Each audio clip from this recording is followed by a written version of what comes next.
مساء الفل عليكم، ازيكم يا جماعة؟ عاملين ايه؟ وحشتوني كتير. معاكم وز الفحار من قناة وز الفحار.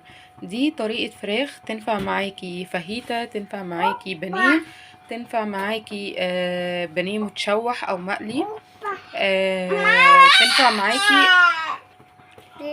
تنفع معاكي لو هتعمليها فاهيتا او شاورما، او لو هتعمليها بكاتا بالمشروم. اوكي، انا دلوقتي هشوحها بس مش هعمل فيها اي حاجة.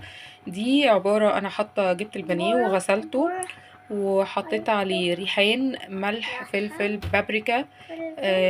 حطيت عليها بهارات فراخ 7 بهارات، وحطيت عليها زيت. بس كده، ما كترتش توابل، ما حطيتش اي حاجة. بسخن طاسة سخنة على النار، وهاخدها وابتدي اشوحها معاها. دي بتقدميها بقى مع مكرونة محمرة، مكرونة بالصلصة، تقدميها مع رز بسمتي او رز ابيض عادي. عايزة اقولك بيبقى طعمها وهم. وبصوا يا جماعة، اهم حاجة ان الطاسة بتاعتك تبقى سخنة جدا، بحيث ان انتي ما تنزلي سمعة، ده ما ينزلش العصارة بتاعة الفراخ بتاعتك، ويخليها طرية وجميلة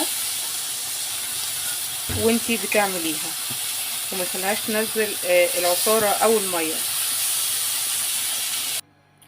هنا يا جماعة الفراخ بتاعتنا كانت استوت. انا علشان اطلعها باللون الجميل اللي انتوا شايفينه ده، انا زودت لها، يعني حطيت لها ربع كوبايه ميه وخليتها شربت الميه اللي انا حطيتها، لان كان عندي قطعه تخينه وقطعه رفيعه.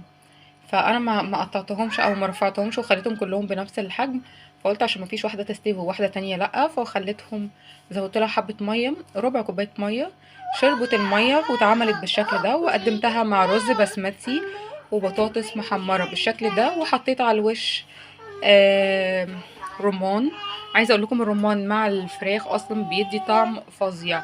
تقدروا ان انتوا كمان تحطوا عليه بقدونس بقى وشبت والكلام ده كده من فوق. عايزه اقول لكم هيدي الطبق شكل تحفه وحلو جدا. لو عجبكم الفيديو بليز لايك وشير. كانت معاكم وزة الفحار. باي باي.